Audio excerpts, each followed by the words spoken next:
Meus irmãos, vamos abrir nossas Bíblias no livro de Números.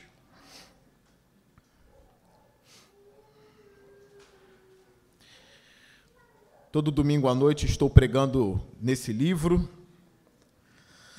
sobre a rebeldia do povo de Israel. O tema da mensagem, o tema da série é Os Rebeldes, tá bom?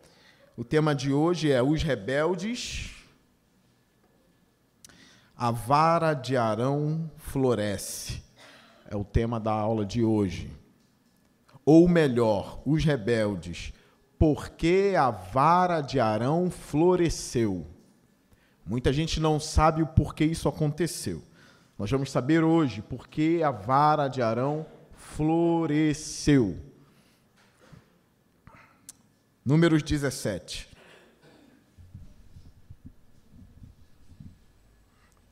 Vamos fazer essa leitura.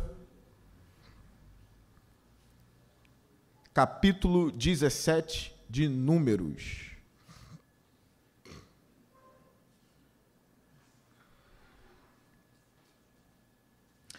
Diz assim: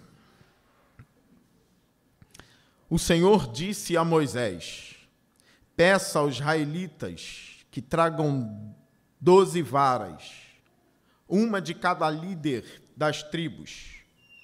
Escreva o nome de cada líder em sua vara. Na vara de Levi, escreva o nome de Arão, pois é preciso que haja uma vara para cada chefe das tribos. Deposite-as na tenda do encontro, em frente da arca das tábuas da aliança, onde eu me encontro com vocês. A vara daquele que eu escolher florescerá, e eu me livrarei dessa constante queixa dos israelitas contra vocês. Assim Moisés falou aos israelitas, e seus líderes deram-lhe 12 varas, uma de cada líder das tribos.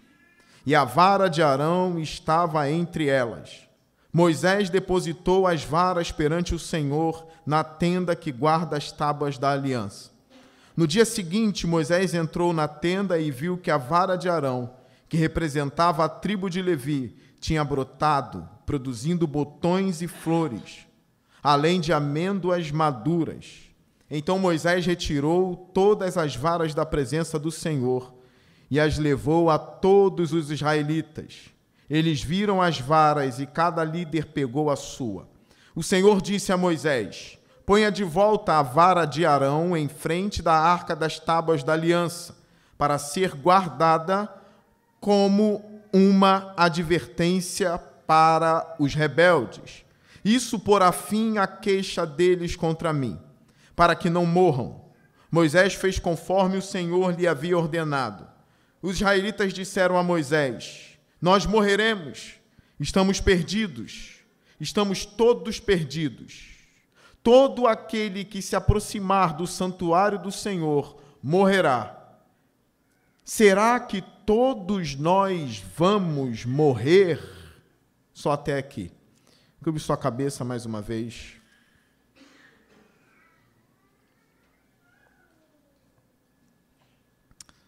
Senhor Deus, em nome de Jesus, fale à igreja.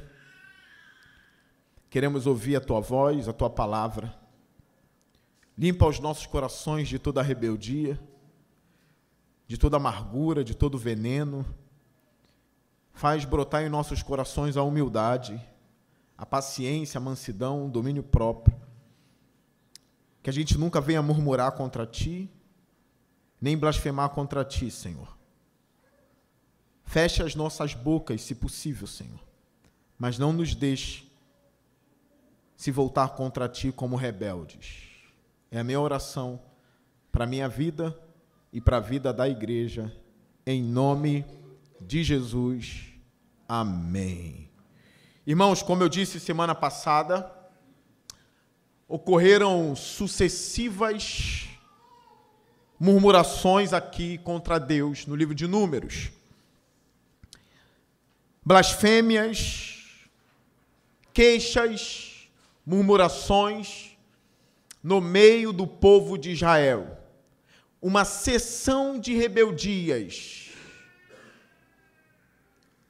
Homens se levantando como rebeldes na nação de Israel, mesmo depois de ter visto milagres, prodígios, de ter visto coisas que talvez nunca veremos em nossa igreja.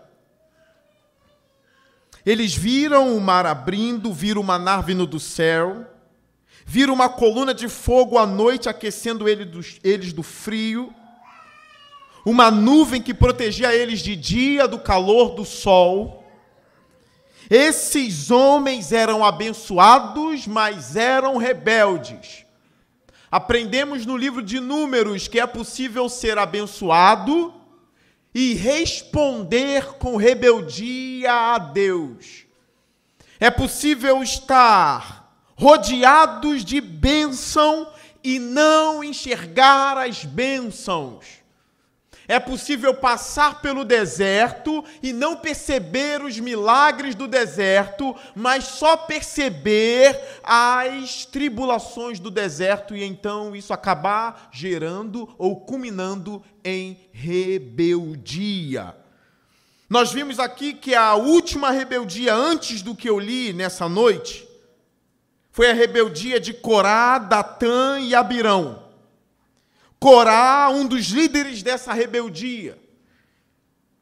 Eles cobiçaram aquilo que estava caindo sobre Arão. Arão foi chamado para ser o sacerdote de Israel. Eles não desejaram ser sacerdotes. Eles cobiçaram o sacerdócio. Repito, eles não desejaram o sacerdócio. Eles cobiçaram o sacerdócio. Eles não acharam bonito o que estava sobre Arão e sobre Moisés. Não é que eles acharam bonito.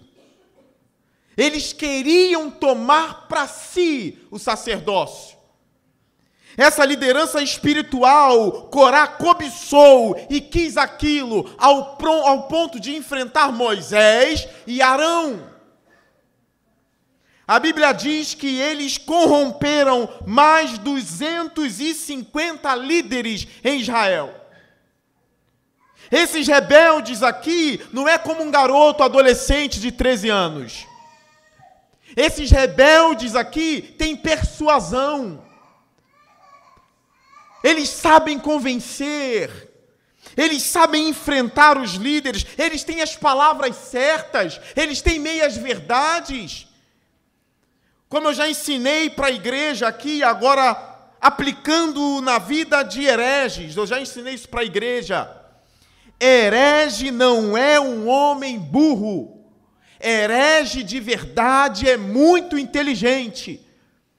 Herege de verdade conhece a Bíblia, conhece os textos.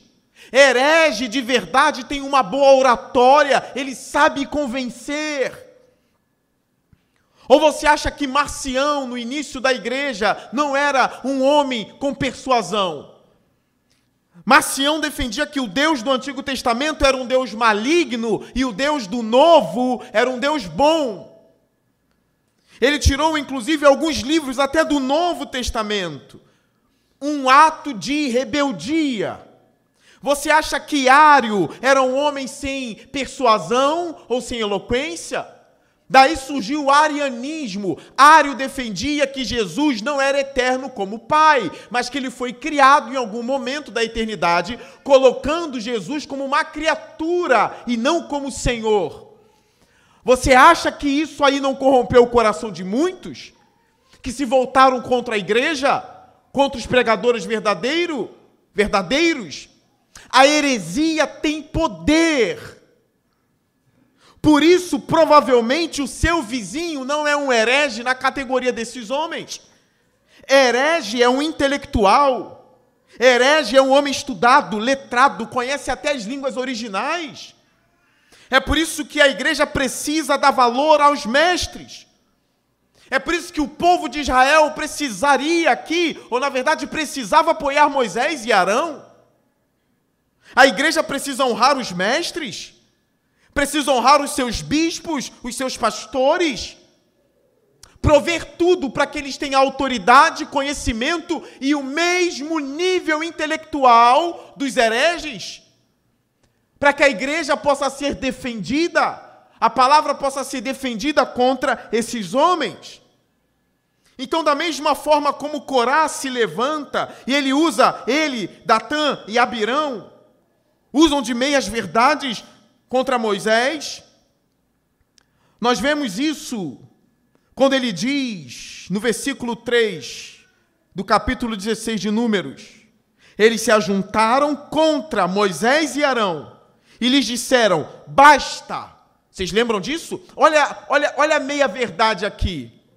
Olha as meias-verdades. Isso é a fala de Corá, Datã e Abirão. Basta.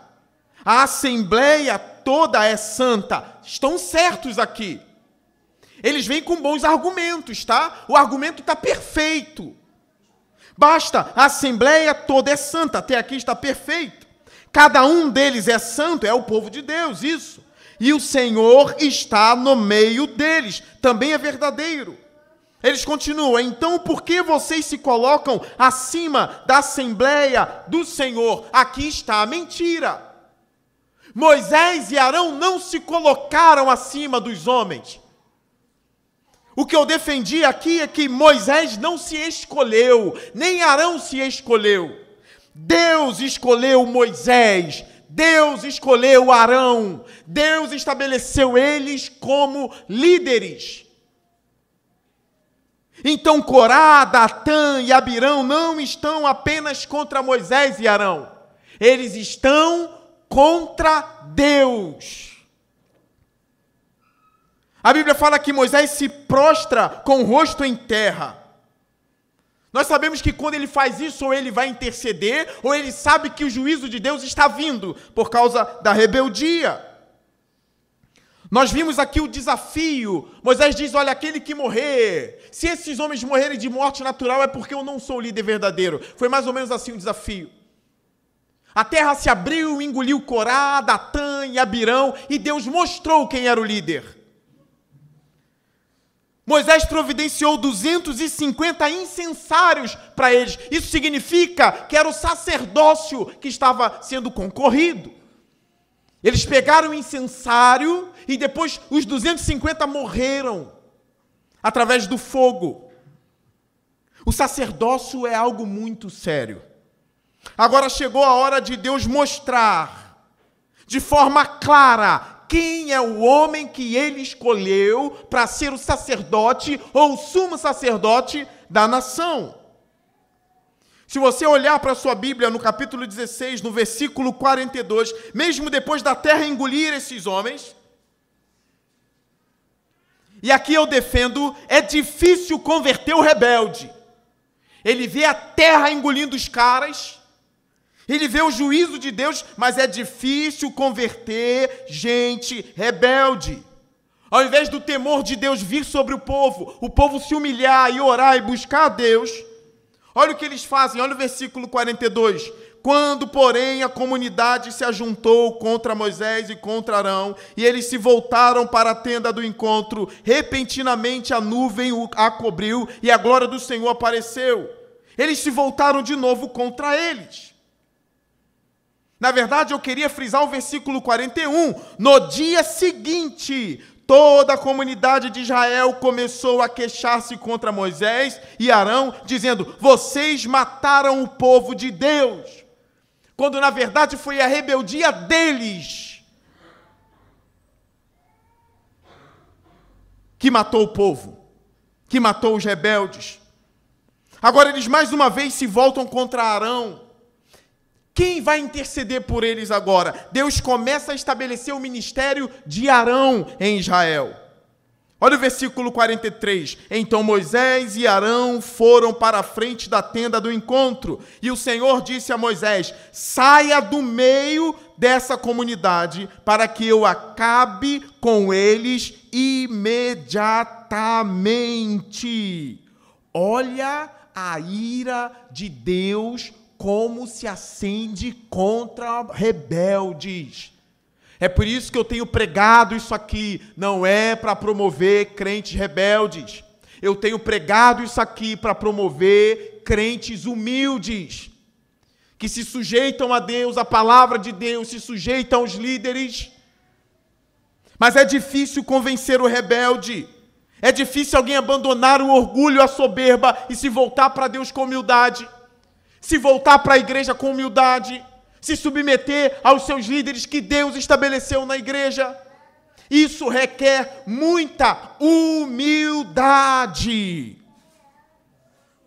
Deus diz, saia imediatamente. Mas eles se prostraram rosto em terra. Olha o 46. E Moisés disse a Arão, pegue o seu incensário. Olha Moisés dizendo, você é o sacerdote, Arão. Moisés não pega o incensário. Ele diz para Arão, pega o incensário e põe incenso nele, com fogo tirado do altar, e vá depressa até a comunidade, para fazer propiciação por eles, porque saiu grande ira da parte do Senhor, e a praga começou. Uma grande praga começou a acabar com o povo. Por isso que ele diz para Arão, tem que ser rápido, pegue rápido o incensário, ponha fogo e vá, Arão. Arão fez o que Moisés disse, como está no versículo 47, e correu para o meio da assembleia. A praga já havia começado entre o povo, mas Arão ofereceu incenso e fez propiciação por eles. Arão se pôs entre os mortos e os vivos, e o que aconteceu?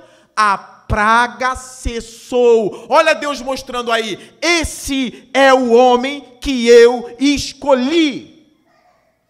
Está claro que é ele. A praga cessa quando Arão se coloca entre os vivos e os mortos. Foram 14.700 os que morreram daquela praga, além dos que haviam morrido por causa de Corá. Então Arão voltou a Moisés à entrada da tenda do encontro, pois a praga já havia cessado. Então aqui começa agora a grande história da vara que floresce. E por que Deus vai fazer essa vara florescer? Deixa eu trazer algumas informações para vocês aqui. Eu sei que alguém, quando leu essa história, pensou que cada líder das 12 tribos que foram convocadas nesse texto, o líder da tribo de Judá, da tribo de Rúben, da tribo de Dan, e assim sucessivamente, da tribo de Levi, que era Arão, cada um foi numa árvore, pegou um galho, pegou uma vara, porque a ideia de muitos aqui é vara de goiabeira que apanha da mãe ou do pai. Uma vara fina. E aí eles pegam uma vara fininha, escreve o nome e dá na mão de Moisés. A varinha fininha que floresce, esse é o homem que Deus escolheu. Não é bem assim. Um estudioso chamado Gordon Reina, ele diz o seguinte no livro de Gênesis: Judá tinha uma vara, que também é conhecido como bordão, e que também é conhecido como um cajado. Não é uma varinha de árvore, é um cajado, é um bordão. E os líderes usavam bordão. Judá usou um bordão. Quem conhece a história de Judá e Tamar vai lembrar que ele tinha um bordão.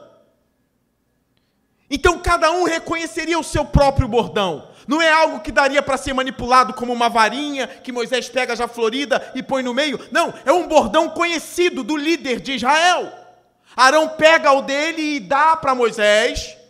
O líder da tribo de Judá pega o seu bordão e dá a Moisés. São 12 bordões, 12 varas. Agora vocês começaram a entender o que vai acontecer aqui. Capítulo 17, versículo 1. O Senhor disse a Moisés: peça aos israelitas que tragam 12 varas, uma de cada líder das tribos.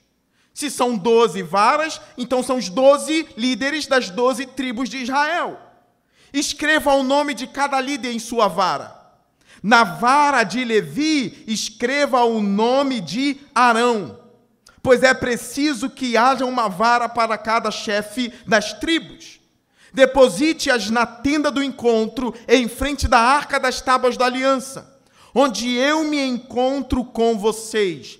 A vara daquele que eu escolher florescerá, e eu me livrarei dessa constante queixa dos israelitas contra vocês. Olhem para mim.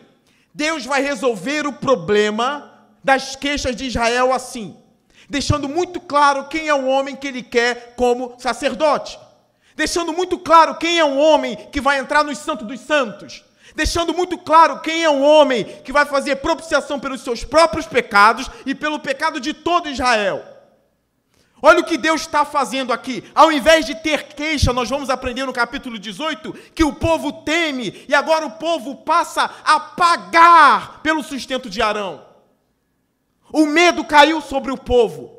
Agora eles vão começar a dizimar, agora eles vão começar a cuidar de Arão, vão começar a cuidar dos levitas, agora eles vão comprar os seus próprios sacrifícios, eles vão levar as suas oferendas para colocar na mão de Arão, e Deus deixa bem claro no capítulo 18, quem entrar no lugar onde só Arão pode entrar, morrerá. Esse lugar é santo, e só quem é santo vai entrar lá. O que significa santo aqui? Separado. Deus separou Arão para fazer aquela obra. Nós aprendemos aqui, irmãos, de Gênesis a Apocalipse, que Deus escolhe quem Ele quer. Nós sabemos que Deus pegou Jeremias, o próprio Jeremias não acreditava nele mesmo, para ser profeta entre as nações. Jeremias diz a Deus, mas eu nem sei falar. Como pode ser eu? E Deus diz a Jeremias, não diga que você fala como menino. O que eu te mandar falar, você vai falar. E ele se torna um dos maiores profetas de Israel. Vocês lembram de Davi? Deus manda buscar Davi, lá no meio das ovelhas, com cheiro de ovelha, e diz, eis aí o rei de Israel. As bênçãos de Deus, os cargos de liderança de Deus, os cargos que eu posso dizer que na verdade tem uma grande responsabilidade, deixa que Deus escolhe. Não cobice essas coisas para vocês, desejem, mas não cobice. Não fiquem chateados quando vocês leem as Escrituras e dizem, olha, mas para determinado título só homem pode ser. É a forma como Deus escolheu. E não é só homem, são alguns homens somente que pode assumir, por exemplo, o episcopado de uma igreja. Para ser bispo de uma igreja, a Bíblia deixa clara, esse é o ministério para alguns homens, não todos os homens. É necessário que o bispo governe bem a sua casa, porque se ele não governar bem a sua casa, como ele governará a igreja? Como ele cuidará da igreja? E tantos outros textos que deixam claro, olha, o bispo precisa ser um homem com essa virtude, com essa virtude, com essa virtude e manejar bem a palavra. Não é um texto para deixar a gente chateado, é um texto para a gente dizer amém, porque eu sei como funciona a obra do Senhor. Na obra do Senhor, é o Senhor que mete a mão e escolhe quem Ele quer, da forma como Ele quer. Foi assim com Israel e é assim na igreja. Não adianta ficar chateado porque foi o bordão de Arão que floresceu. Se eu estivesse ali e colocasse o meu bordão, o certo é eu dizer, se o meu florescer, amém. Se o meu não florescer, amém também. Se o meu florescer, glória a Deus. Se o meu não florescer, glória a Deus também. Se eu for chamado, glória a Deus. Mas se for o meu irmãozinho lá, glória a Deus também. Não deve ter espaço para inveja no ministério de Deus. Não deve haver espaço para disputa na igreja do Senhor. Não deve haver inveja. Não deve haver amargura. Nós precisamos honrar os homens que Deus colocou numa posição de liderança.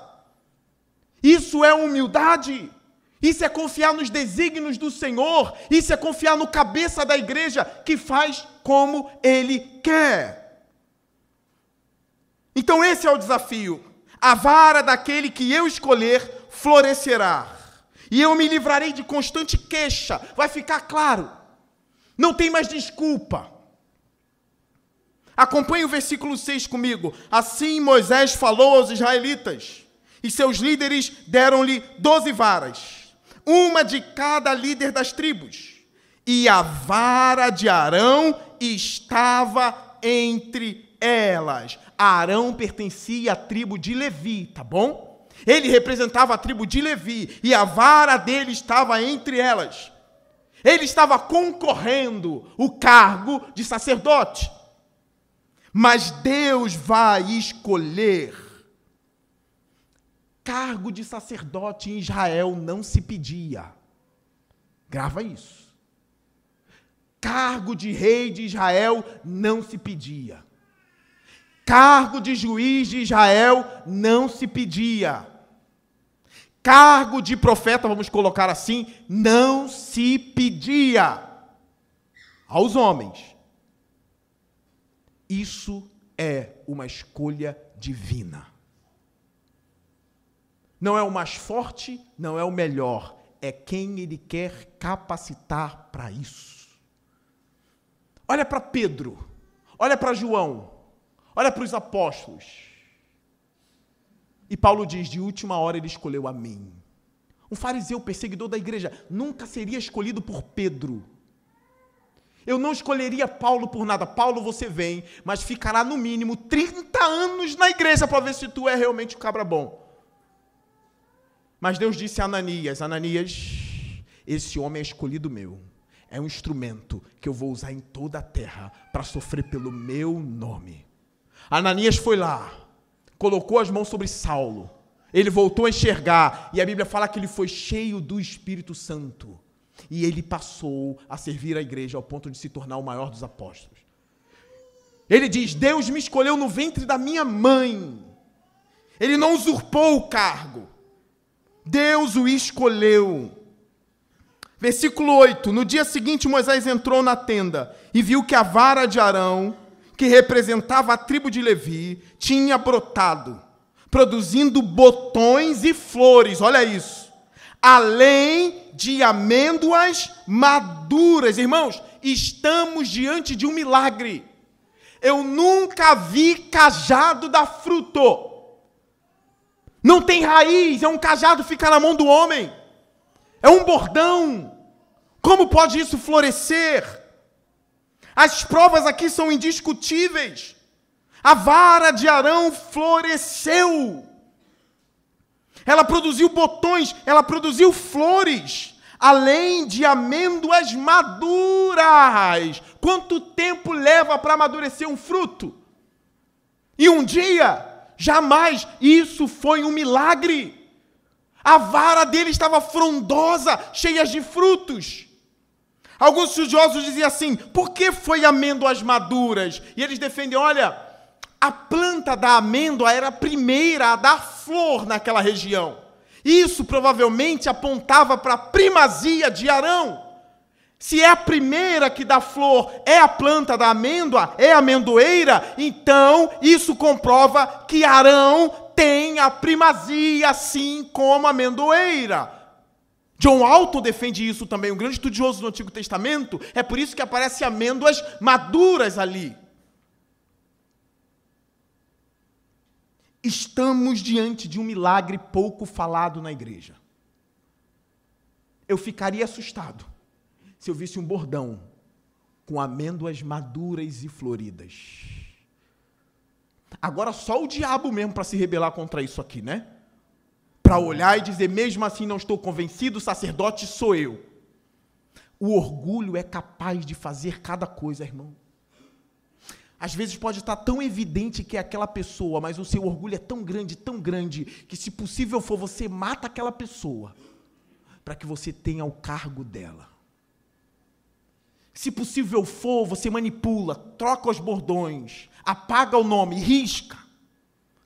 Dá um jeito. Quem a Bíblia chama de orgulhoso? Paulo diz que o bispo não pode ser neófito. Neófito significa planta nova, novo convertido. Pastor não pode ser novo convertido. E Paulo diz, por quê? Para que ele não caia no orgulho, na armadilha do diabo, o pecado do diabo. O orgulho é horroroso. É por isso que o cajado ou a vara de Arão floresce. Esse milagre acontece para Deus mostrar quem é o homem que será o sacerdote. Você sabia disso? Será que na novela do Edir Macedo passou isso? Eu não vi, não sei, de repente passou. Foi um sinal, Deus quis dar um sinal. Darei um milagre para mostrar quem é o homem que eu quero. Essa vara foi guardada junto da arca e junto das placas dos mandamentos. Versículo 9. Então Moisés retirou todas as varas da presença do Senhor e as levou a todos os israelitas. Eles viram as varas e cada líder pegou a sua. A minha não floresceu, pegou. Aí veio de Judá, a minha não floresceu. E veio da tribo de Ruben, a minha não floresceu. E veio a tribo de Dan, e veio a tribo de Naphtali, e veio a tribo de Isacar, e veio a tribo de... E aí eu vou acabar me confundindo. Daqui a pouco eu estou falando Pedro, Bartolomeu. A minha não floresceu. Aí Arão vem, a responsabilidade está sobre mim. É uma grande responsabilidade. Versículo 10. O Senhor disse a Moisés: ponha de volta a vara de Arão em frente da arca das tábuas da aliança, para ser guardada como uma advertência para os rebeldes. Isso porá fim à queixa deles contra mim, para que não morram. Também foi graça e misericórdia de Deus essa vara florescer. Acabei com a disputa pelo sacerdócio. Acabei agora com essa disputa maldita em Israel, de Corá, Datã, Abirão e o fruto venenoso que ele deixou. Está estabelecido agora quem é o meu sacerdote. É claro que eu vou falar de Cristo, isso aponta para Cristo de diversas formas. Mas assim, como Gordon Wenner, eu quero tratar de algumas coisas aqui. Ele defende o seguinte: olha, os apóstolos foram escolhidos por Jesus. Eu também creio nisso, toda a igreja crê nisso. Eu não creio em apóstolo hoje, tá? Apóstolo assim como Paulo era, como Pedro era, eu não creio. Homens que ficam rogando para si a autoridade apostólica, não creio nisso. Que dizem, fui ungido apóstolo da igreja, não creio nisso. Se o apóstolo Paulo estivesse vivo, ele seria uma autoridade nessa igreja. Se você frequenta uma igreja que tem um apóstolo aqui, ele não manda, tá bom? Ele manda lá. Ele retira a cobertura espiritual lá, não daqui. Como eu estava conversando com uma irmã hoje, uma vez chegou uma pessoa aqui no meu gabinete e me procurou muito angustiada, porque pediu para sair de uma igreja, uma dessas igrejas aí. E o homem disse para ela, você sai, mas tirei a cobertura espiritual de você. Olha, isso endoidece algumas pessoas. Como que o cara tira a cobertura espiritual dela como se ele fosse o sacerdote? Agindo como se ele fosse Arão ou Moisés ou alguma coisa parecida. Agindo como se ele fosse o grande apóstolo da igreja. E eu disse para essa pessoa aquilo que eu já aprendi com alguns teólogos, olha, fica em paz, porque você está debaixo da cobertura espiritual do sangue de Cristo, derramado por você na cruz do Calvário. Essa é a minha cobertura espiritual. É claro que eu acredito que a igreja cobre pessoas com as orações, com as intercessões. Existe algo espiritual na igreja. É por isso que você tem que lutar para ser membro de uma igreja. É por isso que você precisa lutar para estar debaixo das orações e da intercessão da igreja. Não existe Cristo em casa. Você tem que fazer parte de uma igreja, ter autoridade sobre si. Não, pastor, estou Cristo em casa. Quem é o seu presbítero? Não, não tenho presbítero. Não tem presbítero, né? Você não tem líder. Não, meu líder é Cristo. Mas o seu líder Cristo instituiu apóstolos, presbíteros, profetas, mestres, uma igreja. Você diz que serve a Cristo, mas não ama a igreja. Você é Cristo em casa, né?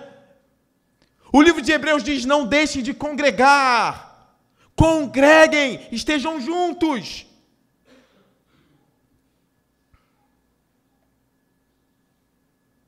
A igreja é uma bênção na vida das pessoas.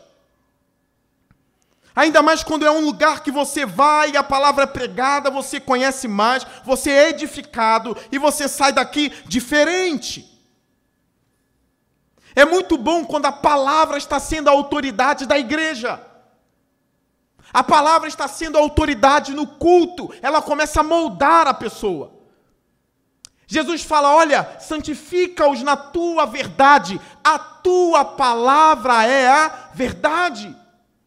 A palavra santifica, enquanto vocês estão ouvindo, vocês estão sendo santificados pela palavra. A palavra está limpando vocês, dizendo, rebelde, deixa de ser rebelde. Aí tu diz, amém. Cadê a humildade? Você diz, amém. Estou sendo podado, e você diz, amém. Estou sendo alimentado por Deus, amém. Glória a Deus pela palavra pregada, que limpa os corações.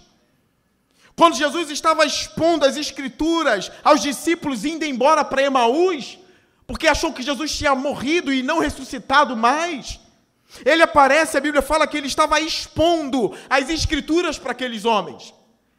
E quando eles chegaram em casa, eles disseram, fica, Senhor, já se faz tarde. Fica, entra. Jesus entrou na casa. Quando Jesus partiu o pão, eles reconheceram, ele ressuscitou. Aí Jesus sumiu. Aí um disse para o outro, não estavam os nossos corações queimando enquanto ele pregava a palavra? Ora, Jesus não estava levantando paralítico. Jesus estava pregando para os discípulos de Emaús. Jesus não estava expulsando o demônio ali, ele estava pregando para os discípulos. Jesus não estava ressuscitando o morto, ele estava pregando. E Cleopas e o outro disseram, não estavam os nossos corações queimando quando ele pregava a palavra? Tem um problema com você quando você vai a um lugar e tudo que você quer ver é um espetáculo. Ver a vara florescer não cabe mais a nós. Deus deu os profetas para a gente ouvir, deu a palavra para a gente ouvir. Mas você quer um bordão que floresce, você quer um milagre para se arrepiar, a palavra não te basta. Eu estou falando isso porque o Gordon Reina diz assim, olha, os apóstolos foram escolhidos por Jesus, e eu defendo que os bispos e presbíteros são os sucessores dos apóstolos. Não sendo eles apóstolos, mas sendo eles ministros da igreja.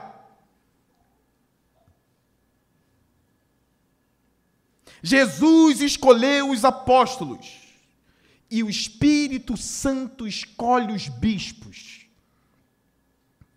Pastor, base bíblica. Atos capítulo 20 vai aparecer aqui no telão. Atos capítulo 20, não precisa abrir sua Bíblia, que eu sei que às vezes é chato, fica, né? A Bíblia para lá e para cá. Quem é bom de Bíblia, abre aí. Quem não é, fica no telão. Agora eu desafiei, né? Até quem não é vai começar. Aí vai parar em Judas, vai falar, Judas escreveu os Iscariotes? Não, não foi Judas Iscariotes, foi Judas, irmão de Tiago. Judas Iscariotes, graças a Deus, não escreveu nada.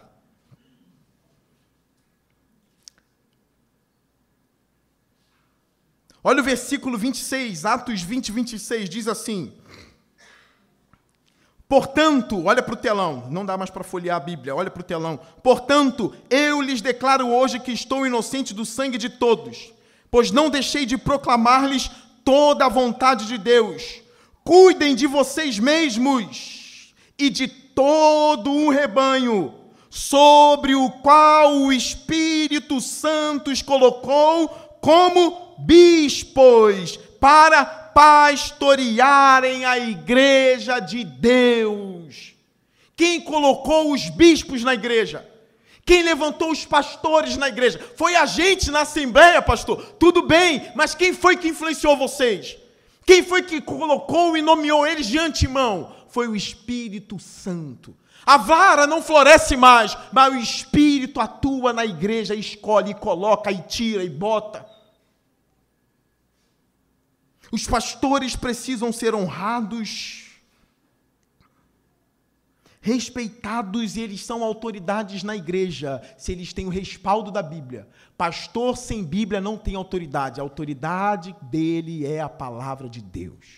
Sem Bíblia ele não pode mandar, porque sem Bíblia ele começa a agir como uma seita. Olha, a partir das 11 da noite não quero ninguém no WhatsApp. Aí ele levanta grupo para monitorar todo mundo. Isso parece mais com uma seita. Cadê a base bíblica para isso?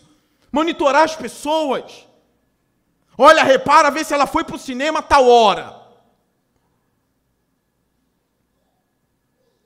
Cadê a base bíblica? Pastor sem Bíblia não tem autoridade. É por isso que 1 Timóteo capítulo 3 diz, o bispo precisa manejar bem a palavra da verdade. Venha comigo agora para Tito, capítulo 2, vai aparecer no telão. Tito, eu sei que é difícil de achar para alguns, né? Tito, capítulo 2, olha o que diz lá.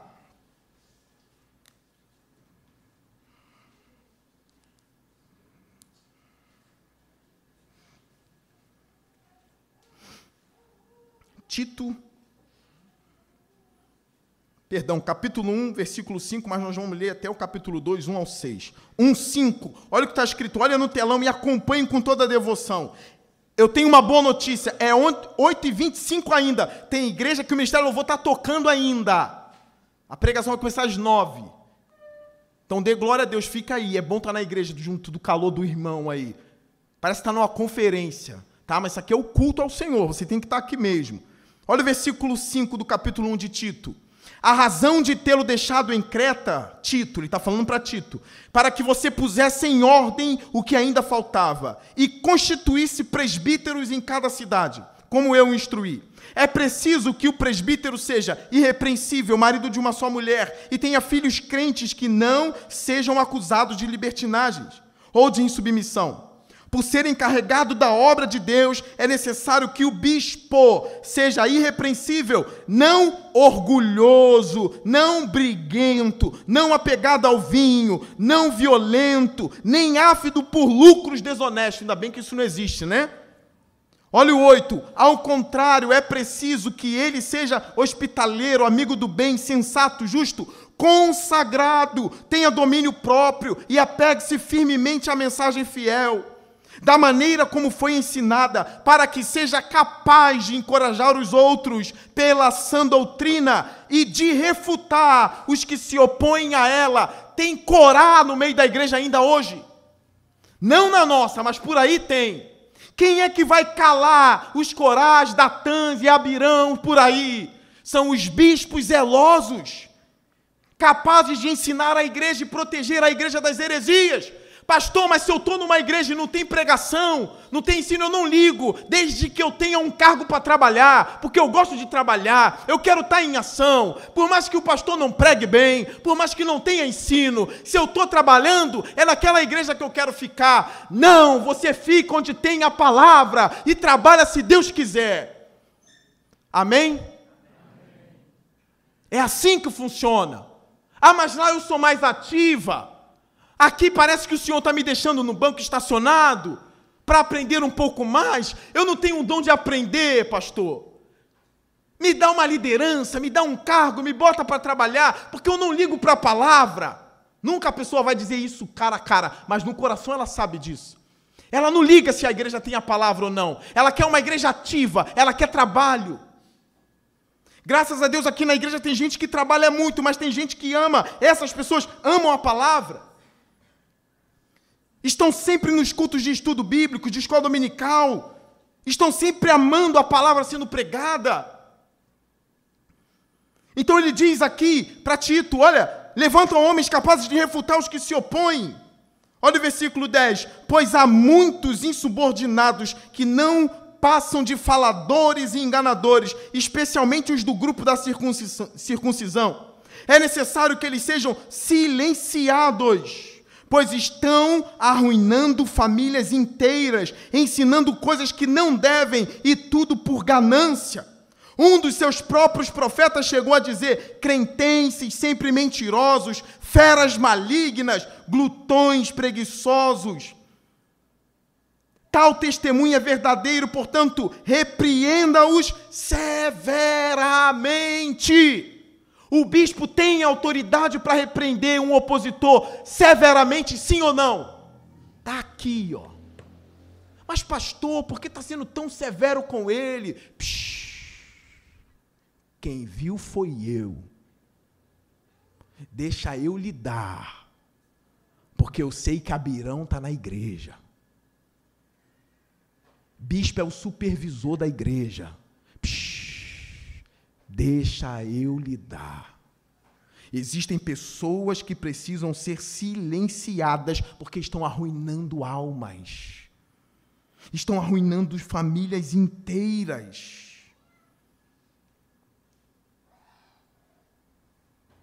Eu quero pular, olha o capítulo 2. Eu tinha mais coisas para ler aqui. Olha o capítulo 2. Você, porém, fale o que está de acordo com a sã doutrina. O que vocês devem exigir do pastor Leonardo? Que ele fale de acordo com a sã doutrina. Ensine os homens mais velhos a serem moderados, dignos de respeito, sensatos, sadios na fé, no amor e na perseverança. Semelhantemente, ensine as mulheres mais velhas a serem reverentes na sua maneira de viver e não serem caluniadoras nem escravizadas a muito vinho, mas serem capazes de ensinar o que é bom.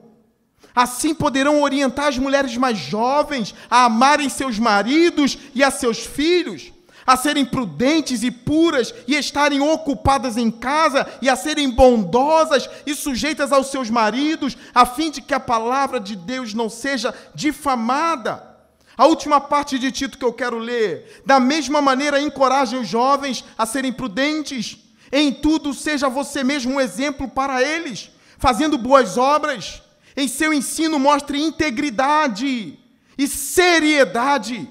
Use linguagem sadia, contra a qual nada se pode dizer, para que aqueles que se lhe opõem a você fiquem envergonhados por não poderem falar mal de vocês. É por isso que quando eu venho pregar na igreja, eu não venho como um comediante. Aqui não é stand-up. Eu não quero a igreja rindo o tempo todo. Eu quero a igreja sendo edificada a cada culto. O pregador tem que ter seriedade na hora de pregar.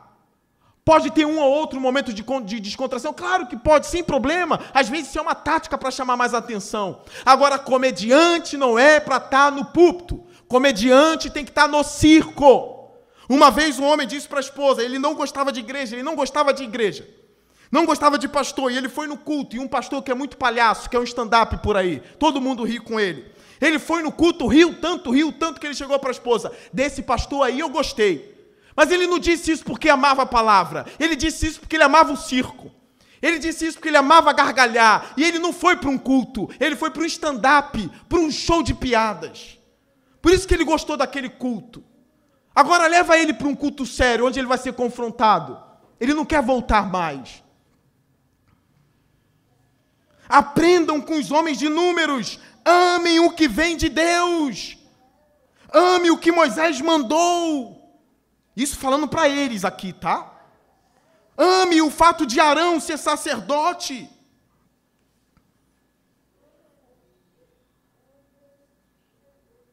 Versículo 11 de Números. Capítulo 12 e 11, caminhando para o fim.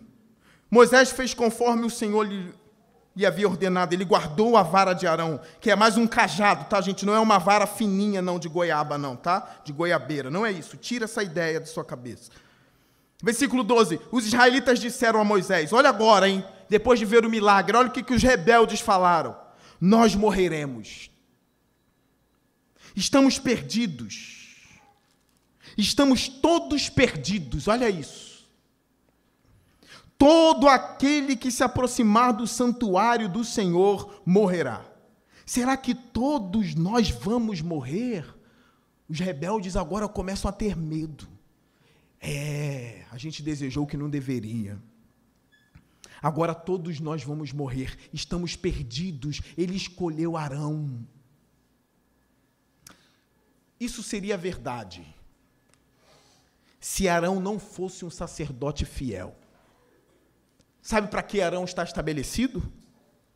Quem vai interceder por essa raça de víbora agora é Arão. Arão vai interceder por eles sempre. Nós aprendemos no livro de Hebreus que o sacerdote, o sumo sacerdote, precisa ser um homem misericordioso, porque ele sabe dos próprios pecados que tem.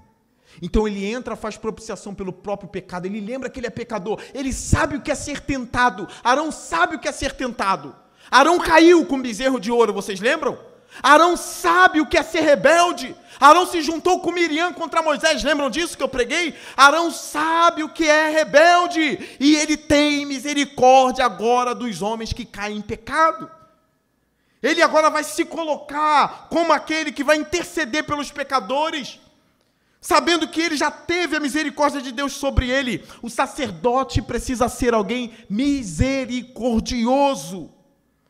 No capítulo 18 vai mostrar os exercícios do sacerdote Arão, ou do sacerdócio de Arão. Para terminar a minha mensagem aqui, o Verbo se fez carne e habitou entre nós. Os apóstolos viram a glória do Verbo. Eles olharam nos olhos de Deus.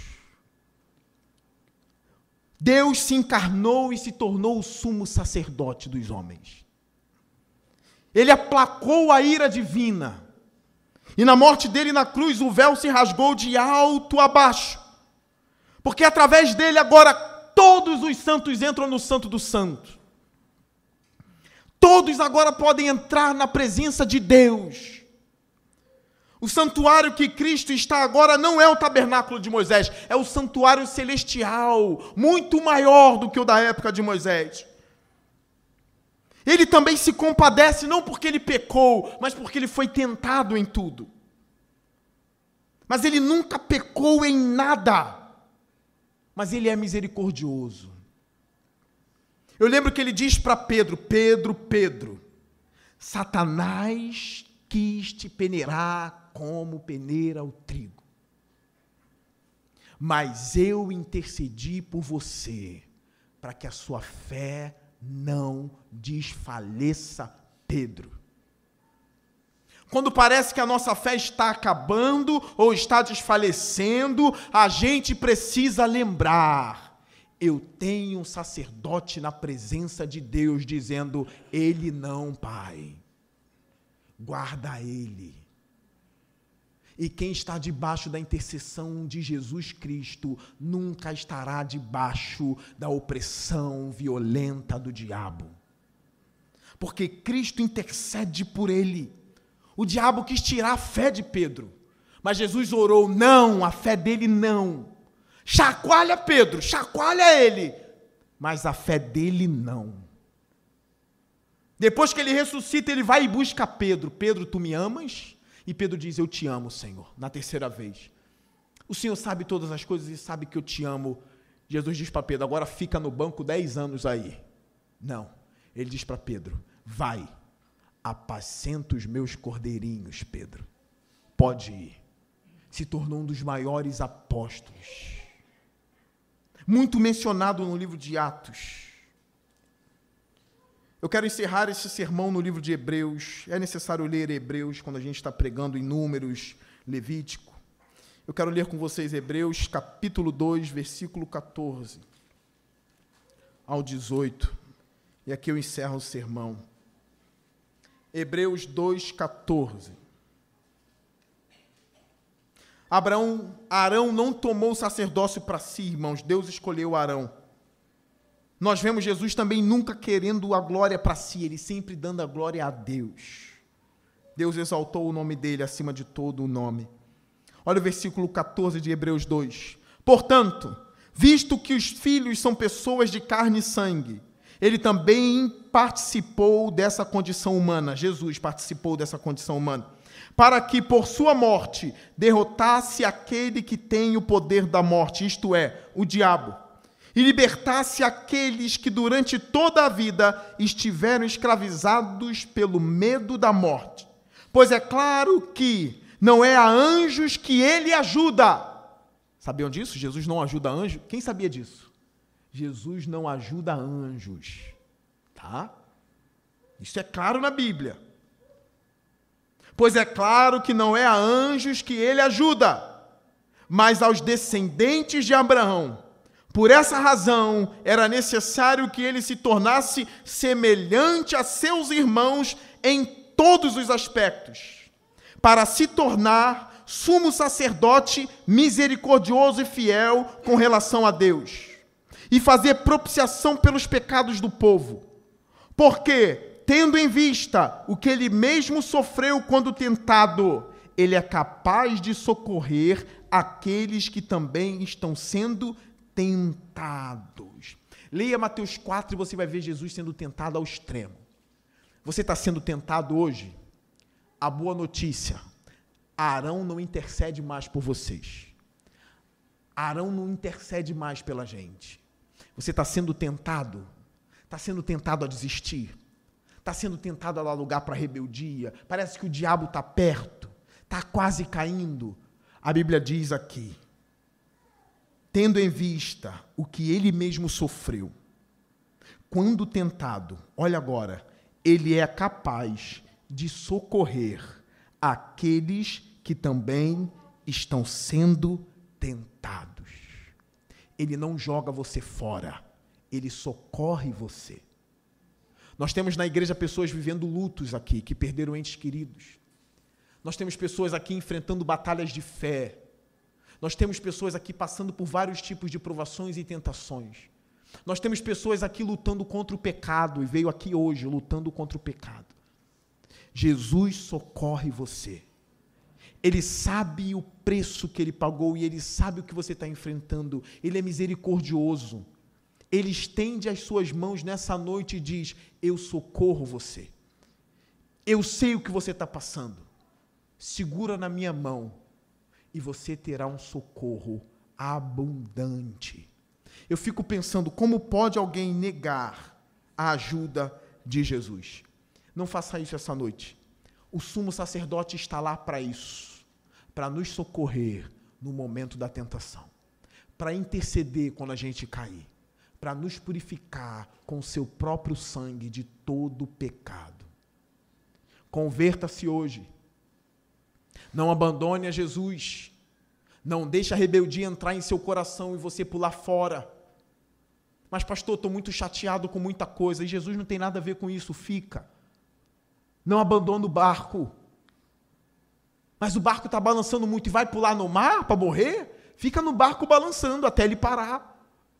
Eu lembro quando Jesus deu ordem ao vento e os discípulos disseram: quem é este? Que até o vento e o mar lhe obedecem. Não pule nas águas. Confia no sumo sacerdote, que ama e intercede pela gente. Curve sua cabeça.